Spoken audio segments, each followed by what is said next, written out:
La question qu'on se pose ce soir, c'est est-ce que vous pensez qu'on est victime des passions amoureuses ou pas? Soit tu vis à 100% de ta vie, soit tu la meurs avec l'instruction du gouvernement. Est-ce que vous pensez qu'on est victime des passions amoureuses ou pas? Je suis amoureuse de tout le monde à la fois, donc c'est très difficile de choisir. Il vaut mieux être victime de l'amour que de ne pas en avoir.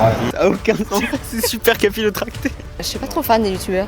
Ah ouais? Ouais. Qu'est-ce qu'on a de mal? Va te faire foutre. Lost Vélo, êtes-vous victime de vos passions amoureuses? Bérénice, viens là. Ça vous parle pas? Tu peux claquer des mains? Magnifique, merci.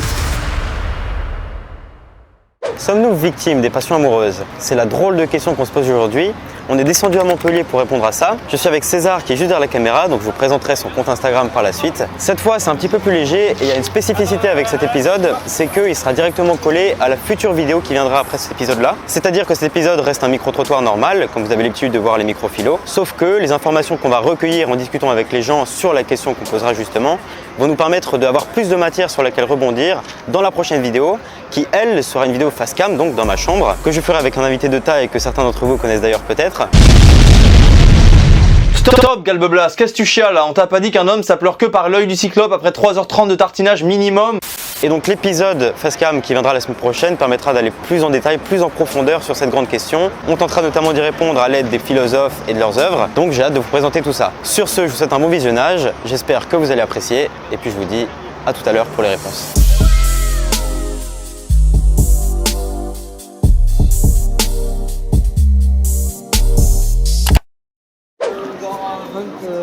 Messieurs, dames, bonjour. Est-ce que vous pensez qu'on est victime des passions amoureuses ou pas?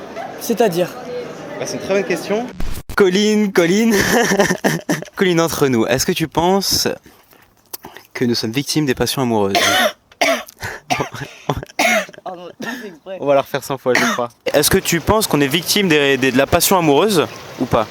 En général, si la question ne parle pas, je peux essayer de reformuler. En fait, je crois pas qu'on est victime de quoi que ce soit. En fait, la passion amoureuse, soit on la vit, ou soit on l'éradique. En fait, simplement. Ma passion amoureuse, c'est peut-être de vivre dans la rue. Ma passion amoureuse, c'est avec les animaux. Je préfère vivre avec les animaux plutôt que vivre avec les êtres humains. Ma passion amoureuse, c'est... En fait, peut-être qu'à cause de mon chien, j'ai pas de logement, mais je vis une aventure avec ce chien qui est inédit. Donc à un moment donné, oui, je préfère la passion amoureuse plutôt que même la citoyenneté. On est en train de faire un petit micro-trottoir, vous voulez répondre à une question? Ouais. On se demande, est-ce que vous pensez qu'on est victime des passions amoureuses ou pas? Est-ce qu'on est victime de passions amoureuses? De la passion amoureuse. On est peut-être victime de notre propre désir. Bah oui. Intéressant. Comment est-ce que vous développeriez ça un petit peu? Bah, c'est simplement le fait que... Pourquoi on idéalise une personne? C'est qu'il doit nous manquer quelque chose en nous. Sinon, il n'y a pas d'idéalisation. Donc il ne peut pas y avoir de passion. Est-ce qu'une passion, c'est de l'amour ou de l'attirance ou simplement de l'attachement? Très intéressant. Pour vous, le concept de passion viendrait du fait qu'il y a un désir au préalable? Oui, qui est peut-être lié à un manque. Qui est basé ou qui reflète une certaine forme de peur. Donc c'est complexe, d'une certaine manière.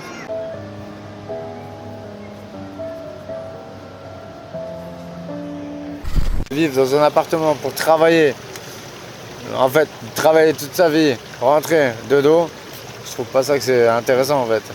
La vraie vie, c'est une passion déjà. Il faut vivre de ses passions. Les choses amoureuses, dans la vie, on vit de nos amours, quoi. Et voilà. T'es à l'aise là? T'es comment? Bien. Tu veux que j'enlève mes lunettes de soleil peut-être? Ouais. Ok. Là, je suis à l'aise. Ok, génial. Donc, Est-ce que tu penses que nous sommes victimes des passions amoureuses? alors, est-ce qu'on est victime des passions amoureuses? J'oublie ma réflexion par rapport à ça. Je te l'ai déjà sorti genre de... Parce qu'il faut savoir qu'on a déjà parlé entre nous et on s'est dit qu'on reviendrait dessus pour le micro-philo justement. Sauf que là, ouais, là c'est la décadence totale. Ça va revenir. Est-ce que selon vous, nous sommes victimes des passions amoureuses ou pas? Oui. Oui, on l'est, mais bon, on peut pas. Sans amour, on peut pas vivre. Donc, il vaut mieux être victime de l'amour que de ne pas en avoir. Parce que l'amour, c'est aussi... Alors c'est de très belles choses, vous le savez mieux que moi sûrement, mais il y a aussi des revers à la passion amoureuse parfois qui peuvent être les douleurs suite à des ruptures, ce genre de choses. Ouais. Est-ce que selon vous, il est intéressant de se laisser aller comme ça à la passion amoureuse pour la vivre au possible avec les inconvénients qui vont avec? Ou est-ce que selon vous, il est plus pertinent d'y intégrer une partie de raison, ce qu'on pourrait qualifier la réflexion sur ce qu'on cherche, sur les relations qu'on peut vivre, amoureuses j'entends? Oui. Vous pensez que ce serait... Moi, je pense qu'il vaut mieux la vivre à fond et après, il se passe ce qui doit se passer. C'est intéressant. Voilà. Est-ce que vous êtes globalement heureux, vous, chacun de votre côté, de votre expérience de l'amour? Comment est-ce que... On l'est déjà en ce moment et c'est déjà énorme. Vous avez des sourires magnifiques, ça se voit. On vient de fêter. Voilà. De toute façon, quand je te filme, j'ai toujours une belle vue de l'as.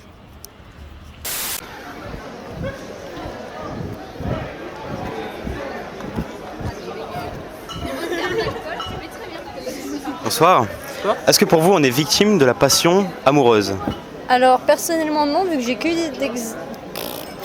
Les bourrés. Non, je suis pas On beurrée est d'abord. tous ici, je crois. Je pense pas. Non, alors je suis amoureuse de tout le monde à la fois, donc c'est très difficile de choisir. Ouais, trop de crush, quoi. Laisse-moi tranquille. Du coup, sommes-nous victimes des passions amoureuses? Je pense que oui et non. Alors, oui, dans le cadre où tu peux pas forcément contrôler tes sentiments et envers qui tu vas développer des sentiments. Mais après, non, parce que tu peux justement gérer ta manière en fait, de réagir aux sentiments que tu éprouves.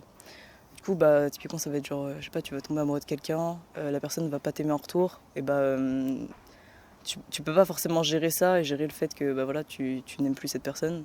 Enfin, cette personne ne t'aime pas, pardon. Mais tu peux gérer un petit peu ta raison derrière et essayer d'analyser pourquoi est-ce que tu es tombé amoureux de cette personne, qu'est-ce qui a fait que cette personne-là t'attirait. Et après, derrière, qu'est-ce que tu peux faire pour toi passer à autre chose et ne pas rester bloqué genre, sur cette personne. Et je pense que la passion, c'est quelque chose, pas forcément d'éphémère, mais quelque chose de raisonnable. Enfin, on peut le raisonner, tu vois.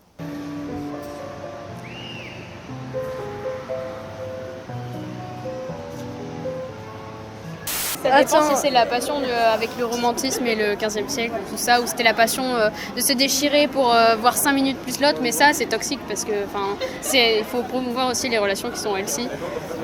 Ouais, c'est ça, c'est vraiment la question aussi, permet de se poser la question de la passion en soi. Qu'est-ce que la passion? Comment est-ce qu'on l'interprète? Comment est-ce qu'on la vit? Ça peut être un fruit aussi, je sais pas, ça dépend. C'est quand même une belle ville, Montpellier, hein? Plutôt bénéfique pour le coup. Parce que ça veut dire qu'un humain est suffisamment bien avec une autre personne et du coup c'est carrément bénéfique pour la personne. Tu vis un bout de chemin à deux et c'est top. D'accord. Est-ce que vous pensez que les passions amoureuses nous apportent plus de malheur ou de bonheur en soi? Du bonheur. Dans votre expérience perso à vous? Oui, dans mon expérience personnelle à vous, parce que j'étais quelqu'un de très très mal et depuis que j'ai rencontré mademoiselle, je suis devenu quelqu'un de très heureux. Parce que dans la passion, je ne veux surtout pas vous briser vos rêves, hein, mais il y a toujours ce côté un petit peu revers de la médaille, dans le sens où la passion peut apporter de très belles choses pendant un temps, mais lorsque la relation se termine par exemple, ou qu'il y a des tensions au sein du couple, on peut très mal le vivre. Du coup, l'idée serait de savoir vraiment dans la globalité, est-ce que vous pensez que les passions peuvent être plus bénéfiques pour la personne qui les vit ou négatives dans les relations amoureuses? Bénéfique parce qu'on en apprend de ces choses. On en apprend et on en sort une expérience bonne ou mauvaise. Et comme on dit, dans un couple, rien n'est rose. Et c'est normal d'avoir des hauts et des bas, c'est-à-dire qu'on tient à la personne, qu'on tient à elle. Donc oui, ça peut être bénéfique. Bonsoir, on est en train de faire un micro-trottoir, vous voulez répondre? C'est quoi le micro-trottoir? C'est une question à laquelle vous attendez sûrement pas. Est-ce que vous pensez qu'on est victime des passions amoureuses ou pas? C'est très sérieux. Attends, tu veux pas venir s'il te plaît? Bérénice, viens là. Ça vous parle pas? Non, pas du tout en vrai. Le concept de passion, tu as jamais réfléchi? Ça t'évoque rien? Non, ça m'évoque rien du tout. Ok. Je suis désolée. Non, c'est Je pas t'aide grave. pas beaucoup pour ton micro-trottoir du coup. Hein. C'est pas grave, au moins on a un sourire. Ouais, on va dire ça.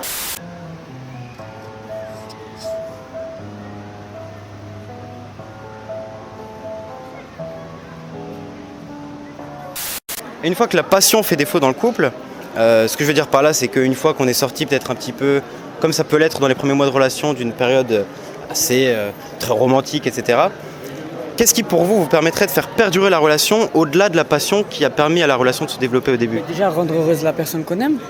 la faire sortir un petit peu, lui faire des choses, pas la laisser à rien faire, pas la laisser sans rien en fait. S'occuper de la personne, c'est comme une fleur en fait. Si on ne s'en occupe pas, au bout d'un moment, elle va pourrir. Mais dans un coup, c'est pareil, si on ne s'occupe pas de la femme, au bout d'un moment, elle va s'enlacer. Ce qui est logique. Ce qui paraît logique. Mais c'est très beau. Donc une femme, c'est comme une fleur, il faut en prendre soin, savoir l'entretenir, savoir la faire sortir de temps en temps, et s'en occuper en fait. Ce qui permet une relation de vivre. Parce que mademoiselle, elle habite pas ici, elle habite à 10 heures de route d'ici. Moi j'habite ici, elle habite à 10 heures de route. Mais malgré ça, on est toujours là en fait. C'est l'amour à distance du coup. C'est ça. Et vous vivez un petit peu la chose de la même façon? Oui. Ouais. Ok. Je suis à l'aise là. Oui, par la racaille. Comment? La racaille.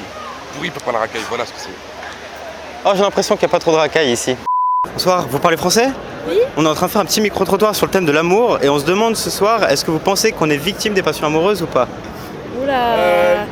En vrai, ouais, parce que genre on contrôle pas et tout, et après ça fait mal. Et du coup, ouais, on est forcément victime, ça fait toujours mal. La passion se fait toujours mal selon toi? Ouais, forcément. Ah, si c'est sain, normalement, ça devrait pas faire mal. Est-ce que ça peut être sain avec la passion? Non, Bah, trop après, d'amour j'ai pas tue vécu l'amour. grand chose. Hein, Trop d'amour tue l'amour. C'est intéressant pour toi, la passion c'est l'amour, c'est ça? Ouais. Ouais, c'est ça. Parce que tu sais, typiquement dans l'amour, il peut y avoir le côté très passionnel, et comme tu dis, il y a le revers de la médaille après, généralement, qui peut mener à, je sais pas, on peut être triste après une rupture ou ce genre de choses.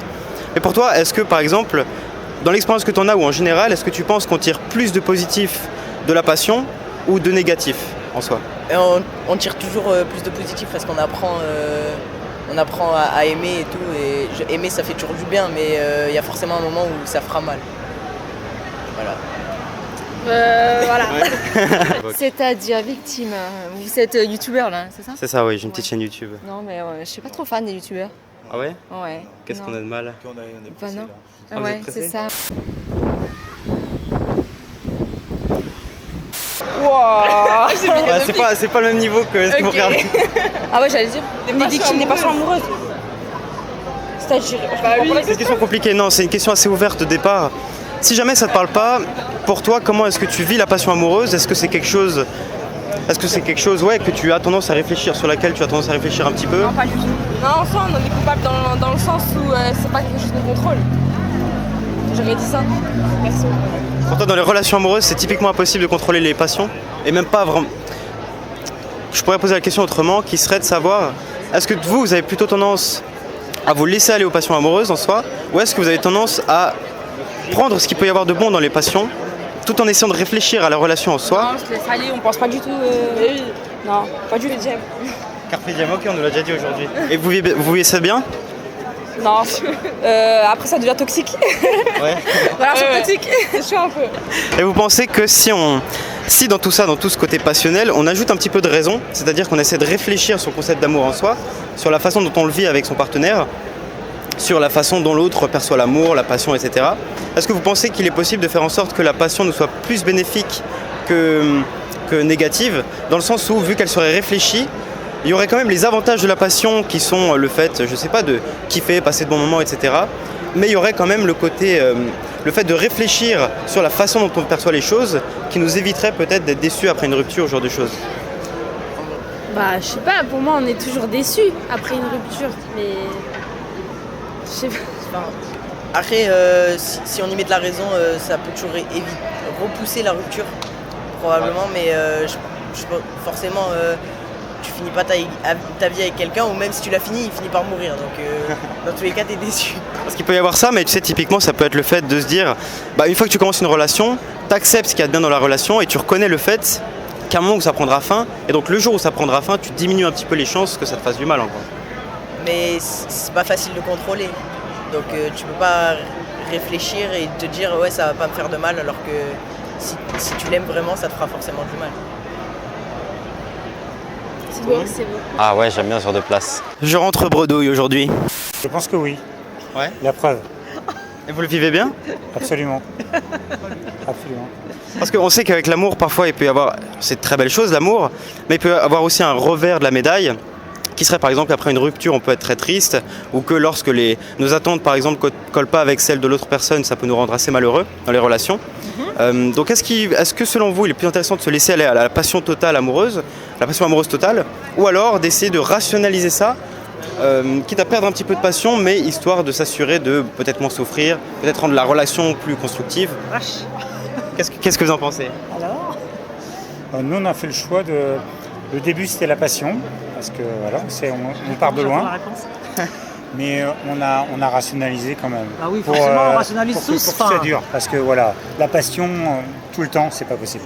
Non, c'est pas possible. Voilà. C'est bien, mais c'est pas possible. Alors l'amour c'est simple, si on l'a poli et rendu mignon, cliché, rose bonbon, etc. à travers les âges dans les histoires, c'est qu'à la base c'est tout à fait l'inverse. Et on l'a bien compris, alors j'en ai déjà parlé, mais l'amour est une pulsion de possessivité à l'état pur. T'auras pas une minute de... Le son... Ta question. Blas Calvélo, êtes-vous victime de vos passions amoureuses? Waouh. Moi je dirais que je l'ai été pendant longtemps. En fait, je pense qu'il y a toujours le risque qu'on le soit. D'une certaine façon, moi je suis à la recherche de cet équilibre justement, et ça m'intéresse d'essayer de trouver une façon de tirer bénéfice de la passion amoureuse avec le moindre revers possible. En fait, il faut savoir que ce questionnement, je ne sais pas si je l'ai déjà dit dans d'autres interactions, mais ce questionnement est notamment né d'une discussion que j'avais avec un ami sur les passions amoureuses, et on se demandait s'il était possible de trouver un équilibre entre passion et raison au sein des relations, pour tirer bénéfice des passions et sans pour autant prendre tout ce qu'il y a de mauvais dans les passions qui peuvent être le fait de désabuser.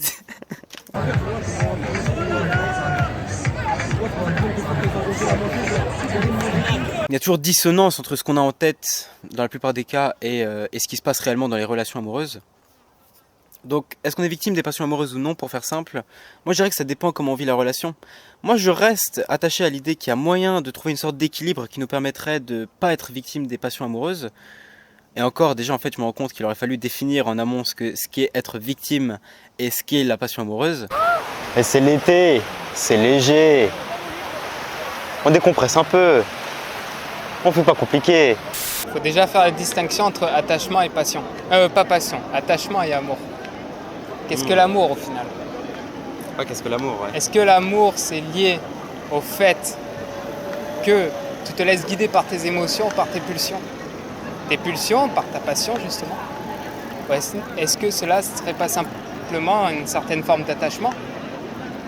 Donc, tu me dis, c'est quoi pour toi le concept de passion et d'amour au sein d'un couple? Ou est-ce qu'il faut rationaliser tout ça? C'est ça, si je comprends bien? C'est ça. Et ben, d'une certaine manière, je pense qu'il faut trouver une certaine forme d'équilibre. Parce que de la passion, sans conscience, sans rationalité, sans être terre à terre, ça laisse justement l'espace à une certaine forme d'irrationalité dans ce que l'on ressent, dans le contact et la relation qu'on a avec l'autre personne. Donc d'une certaine manière, je pense que la rationalité, elle est importante dans ce cas-là. Et pour vous, est-ce qu'il y a moyen quand même de trouver de récupérer les avantages qu'il y a dans les passions amoureuses? Peut-être, je sais pas, le fait que la vie paraisse plus belle, qu'on soit un peu plus romantique et tout, tout en faisant en sorte d'éviter le plus des inconvénients des passions en soi. Il faut que les deux personnes, elles pensent la même chose. Il faut que les deux personnes, elles fassent des efforts entre elles. Si c'est qu'une personne qui pense comme ça, ça va pas. Pour vous, la communication a une place importante dans les relations amoureuses en soi? Oui, c'est important, mais il n'y a pas que ça. Il n'y a pas que ça, il y a plein de choses. Il y a beaucoup de choses, oui. Mais l'amour, ça suffit pas. Et pour vous, c'est quoi l'amour alors? C'est d'avancer à deux, dans le mal comme dans le bien. Ok.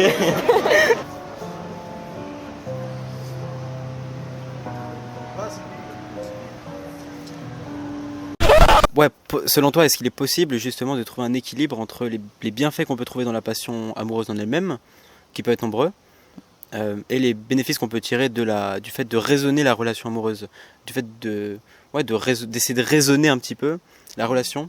Absolument. Absolument. Tu veux développer un peu?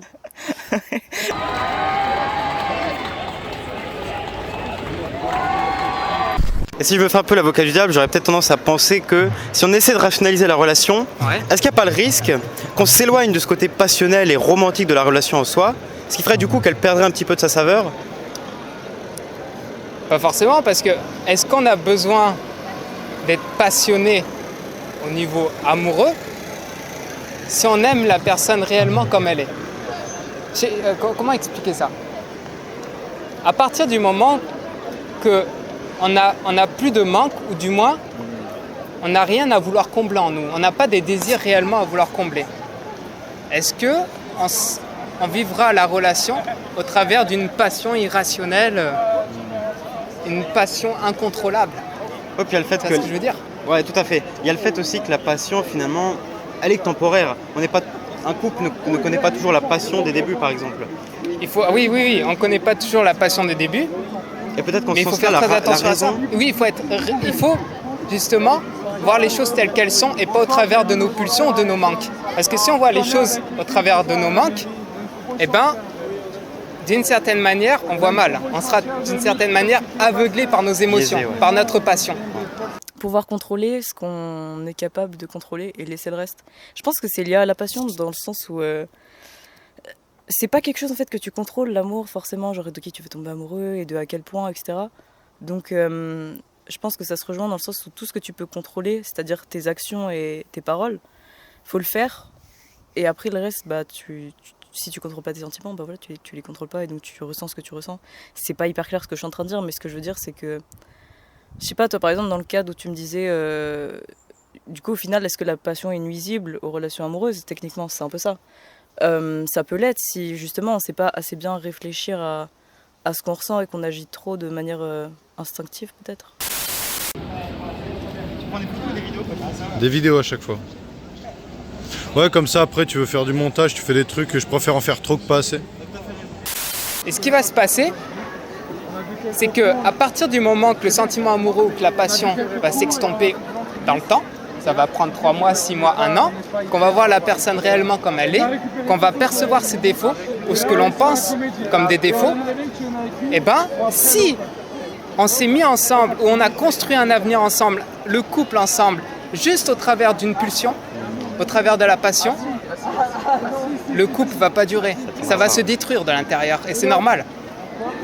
Parce que le pied d'appui qui a créé et consolidé le couple va s'extomper. Et dès qu'il n'y a plus ce pied d'appui, il n'y a plus cette base, forcément il y aura un divorce et une séparation.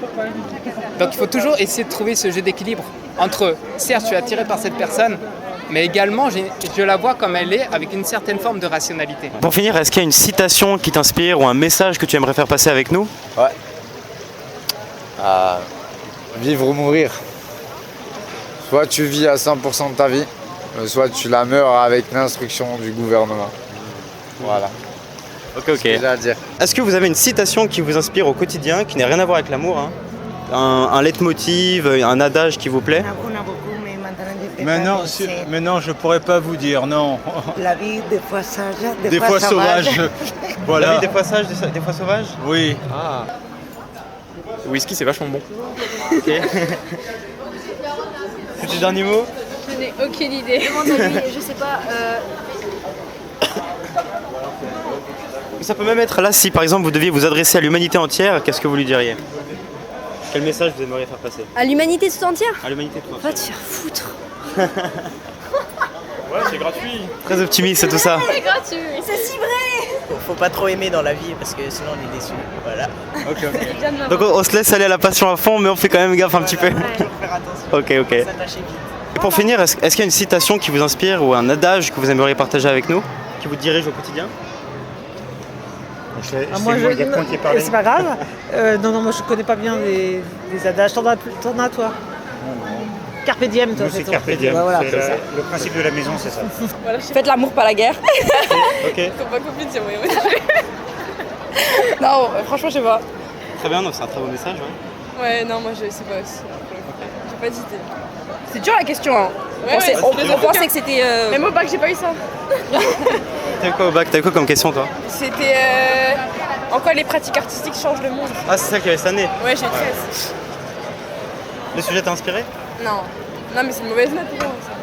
C'est catastrophique. 13 en philo, c'est pas forcément dégueulasse. Hein. Non, Ça dépend comment ils notent aussi. Par rapport à ce que j'ai déjà pu avoir avant, c'est nul. Mais bon, c'est la vie. Donc pour toi, du coup, il faudrait d'abord connaître ses désirs, connaître ses fantasmes et un peu en faire abstraction. Savoir en fait faire la distinction entre ses envies et la réalité au final. Pour ne pas être déçu et aussi pour pouvoir vivre la relation telle qu'elle est supposée être vécue et pas telle qu'on aimerait qu'elle soit. Et donc dans ce cas-là, on revient peut-être un petit peu sur ce dont on avait déjà parlé ultérieurement, mais c'était, antérieurement, oui, voilà. Hein. Mais c'était du coup toutes ces idées de couple préconçu un peu, où il y a cette notion de quand tu te mets en couple directement, tu as un peu des espèces de mécanismes qui se mettent en route, des trucs comme ça. Et du coup, ce serait un peu se défaire de ça pour, au final, réussir à vivre ta relation telle que tu pourrais la vivre. Alors en plus, chaque relation est différente, donc... Selon moi, ça passe beaucoup par la communication. On avait déjà traité cet axe antérieurement. Pour moi, la communication est centrale parce que ça nous permet déjà d'être clair avec l'autre, ce qui est fondamental dans la relation, pour éviter justement que nos attentes qu'on puisse avoir par des fantasmes, etc., soient totalement désalignées de celles de la personne en face, et que du coup, ça évite certaines tensions, certaines frictions. Et d'un autre côté, en fait, je pense que le fait même de communiquer avec l'autre personne nous permet nous-mêmes d'être au clair avec ce qu'on veut. Ça nous en apprend beaucoup sur ce qu'on recherche, sur les désirs qu'on a, sur la façon dont on peut accomplir ces désirs, et s'il est pertinent ou pas de le faire. Donc pour moi, ouais, je répondrai à ce que tu dis en amenant notre attention sur le concept de communication, qui me paraît central dans toute relation, et d'autant plus dans les relations amoureuses, puisque ça peut être extrêmement fort en termes de sentiments et d'émotions. Et du coup, s'il n'y a pas de communication, ou s'il n'y a pas assez de communication, ça peut très vite être extrêmement dangereux pour un membre du couple comme pour l'autre, puisqu'il peut y avoir des alignements, puisqu'il peut y avoir frustration quelque part. Ok. Non. Ça, on mettra en best-of. Ah, regarde, on a un micro-trottoir avant nous. Voilà. Donc si on reprend ta question initiale de sommes-nous victimes de nos passions amoureuses, d'après toi, on peut être victime de nos passions, mais on peut aussi un peu pallier comme ça ces problèmes de passion en réfléchissant, en se posant les bonnes questions, en faisant vraiment un travail d'introspection et pour au final communiquer mieux et savoir ce qu'on veut, etc. Exactement, ouais. Okay, on a c'est ça. Le truc. Bien joué. Bien joué à toi. Okay. C'était un peu catastrophique quand même. Hein. Bah écoute, merci beaucoup à toi, c'est gentil. Bonne soirée à vous. Bon bah écoutez, belle soirée à vous. Bonne soirée, mec. À bientôt. Bah écoutez, merci à vous, c'est très gentil. Bah écoutez, merci à vous. Merci beaucoup d'avoir regardé cet épisode, c'était un vrai plaisir de vous le tourner. Alors comme vous avez pu le voir, la qualité de l'image laissait plutôt à désirer. Pour cela je m'en excuse, il s'agit simplement d'un souci de qualité lors du transfert, donc j'éviterai que cela se reproduise à l'avenir. Je tiens tout particulièrement à remercier mon vieil ami César qui m'a aidé à tourner ce micro-trottoir et qui est en grande partie à l'origine des questionnements qui ont été soulevés durant cette vidéo puisque c'est après une discussion avec lui que j'ai eu l'idée de faire ce micro-trottoir. Un grand merci aussi à Colline qui a répondu présente lors du tournage et qui m'a gentiment accueilli chez elle, donc des gros bisous à tous les deux. Et puis enfin, je tiens à passer mes salutations et mes chaleureuses amitiés à tous ceux qui ont fait des dons sur Tipeee ces dernières semaines. Alors vous n'avez pas été extrêmement nombreux, mais j'ai reçu des dons assez importants de la part d'amis et ou d'abonnés, ce qui m'a permis donc d'acheter mon propre micro pour ce micro-trottoir et ceux qui viendront à l'avenir, et puis accessoirement de me donner un petit peu de motivation. En tout cas, j'espère vraiment que cet épisode vous a plu, merci encore d'avoir regardé jusque là. Je vous dis à très bientôt pour la vidéo face cam sur la même question. Je serai donc accompagné du philosophe pour ceux qui ne l'avaient pas compris. Gardez la forme, trouvez l'amour, et puis on se dit à très vite.